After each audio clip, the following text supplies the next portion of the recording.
नमस्कार। आप सुन रहे हैं द बॉलीवुड रेडियो और मैं हूं आपके साथ आकाश। दोस्तों, किस्सा राजेश खन्ना का है और बात 70 के दशक की। बदलते मौसम में अमिताभ बच्चन का रंग छाते जाने से राजेश खन्ना की हालत उन्हें मिलने वाली फिल्मों को देखते हुए बेहद कश्मकश की थी। लेकिन फिल्में चुनते समय उन्होंने एक महीन संतुलन बनाए रखा। वो फिल्म प्रेम नगर जो साल 1974 में आई, जैसी ठेठ मसाला फिल्म जो एक तेलुगु फिल्म का रीमेक थी, उसे भी उतनी ही सहजता से कर सकते थे जितनी सहजता से उन्होंने साल 1974 में आई आविष्कार की थी। आविष्कार जिसमें एक शहरी मध्यवर्गीय आदमी की भूमिका जो शादीशुदा जीवन की पीड़ा को सह रहा है। आपकी कसम की तरह ही प्रेम नगर और उसका संगीत बहुत लोकप्रिय हुए। लेकिन जुदा बात यह थी कि गीतों को लयबद्ध एस.टी. बर्मन ने किया था, आर.डी. बर्मन ने नहीं। अनुराग को छोड़ दें, अनुराग फिल्म को, जिसमें राजेश खन्ना एक गेस्ट अपीयरेंस के तौर पर दिखाई दिए। आराधना के बाद यह दादा बर्मन का राजेश खन्ना के लिए पहला संगीत था। और विडंबना यह थी कि आर.डी. बर्मन के ज्यादा नजदीक होने के बावजूद भी उनके पिता ने ये लाल रंग कब मुझे छोड़ेगा जैसे गीत को संगीतबद्ध किया, जो गीत राजेश खन्ना के सबसे पसंदीदा गीतों में से एक है। एक ऐसा सितारा जो मायूसी से भी उम्मीद की मिसाल था। राजेश खन्ना को आविष्कार जैसी फिल्म में आमतौर पर गलत चुनाव माना जाता, जो घोर निराशा के बारे में थी।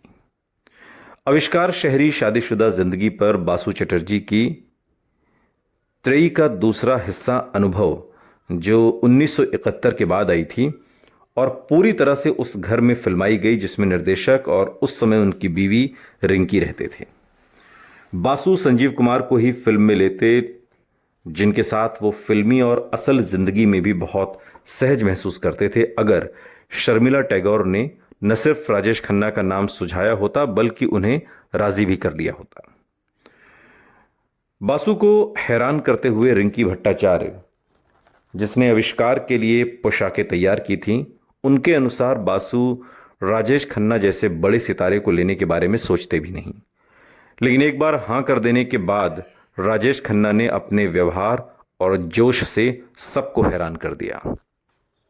राजेश खन्ना सुपरस्टार थे, इसलिए बासु बच रहे थे उन्हें लेने से और उनके जहन में संजीव कुमार का ही नाम था।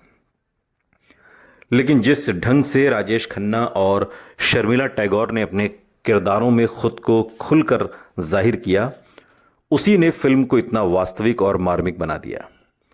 राजेश खन्ना अपने जाने पहचाने अंदाज को परे रखकर आसानी से एक मसरूफ शौहर के किरदार में ढल गए। आविष्कार में राजेश खन्ना और शर्मिला टैगोर को एक साथ देखना एक ऐसे युगल को अपनी आंखों के सामने एक दूसरे से दूर होते हुए देखने जैसा है जिन्हें आप जानते हैं। दोनों अदाकार एक दूसरे के साथ सहज ही नहीं थे बल्कि एक दूसरे को पसंद भी करते थे। शर्मिला टैगोर के राजेश खन्ना का नाम सुझाने का एक कारण था। राजेश खन्ना को किरदार इतना पसंद आया कि उन्होंने मेहनताने की भी परवाह नहीं की और जो भी उन्हें दिया जा सका वो उन्होंने कबूल कर लिया, जबकि उनकी फीस लाखों में थी। सेट पर पहुंचते ही राजेश खन्ना बासु की उम्मीद से ज्यादा अच्छा काम करते और इतना सहज महसूस करते कि वो बासु और रिंकी को अपना दोस्त मानने लगे। फिल्म आविष्कार में राजेश खन्ना की अदाकारी उनकी दिल से की गई भूमिकाओं में से एक है और उसने उनका तीसरा और आखिरी फिल्म फेयर पुरस्कार दिलाया और राष्ट्रीय फिल्म पुरस्कारों में भी बेहतरीन अभिनेता का उल्लेख है। दिल्ली स्थित पत्रकार गौतम कौल को ये कुछ जुदा लगता है और उन्होंने इसे एक अलग जुदा ढंग से इस बात को याद किया।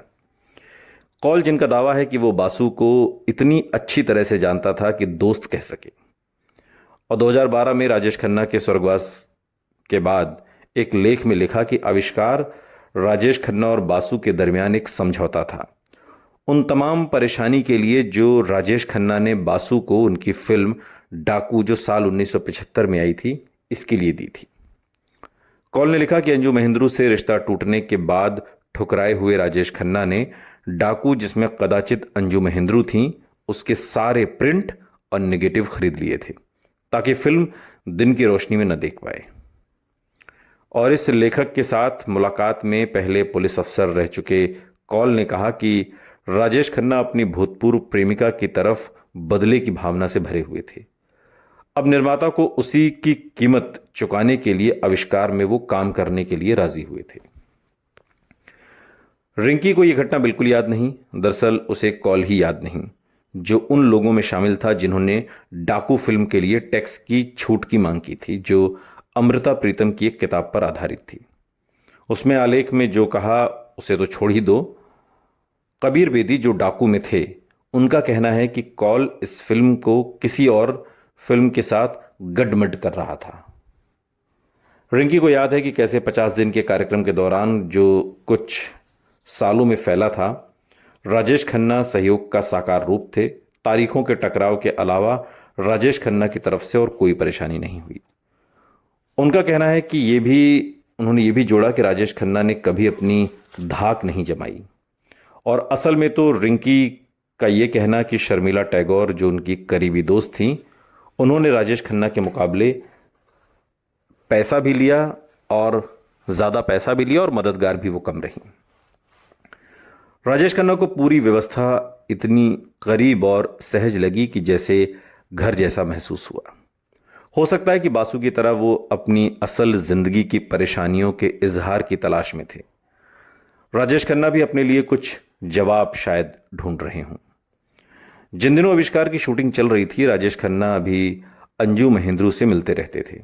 और रिंकी को याद है कि किस तरह हिंदी सिनेमा का सबसे बड़ा सितारा कभी कभी अपनी महबूबा और उसकी मां से डरता था। रिंकी को एक खास बात याद है, एक खास रात, और जब वो देर तक शूटिंग करते रहे और आविष्कार के शूटिंग में जब आखिरकार बासु ने पैकअप का ऐलान किया तो राजेश खन्ना ने पति पत्नी से उनके साथ अंजू के घर चलने को कहा। उन्होंने बताया कि उस दिन अंजू का जन्मदिन था और वो अकेले वहां जाने से डरते थे।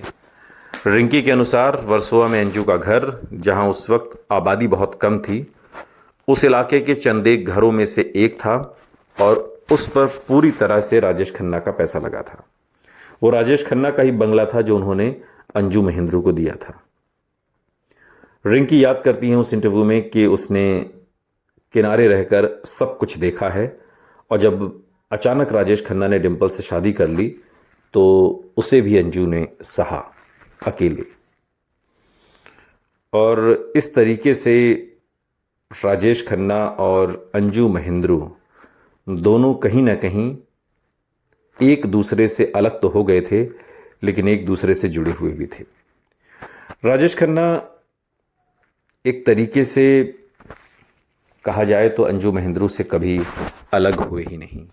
रिंकी इस बात को याद करते हुए बताती हैं कि अंजू के लिए बेशक उनके मन में बहुत गुस्सा था, खासकर फिल्मों में काम करने को लेकर, लेकिन वो मन ही मन अंजू को भूले नहीं थे, भूल भी नहीं सकते थे, बल्कि वो पसंद करते थे।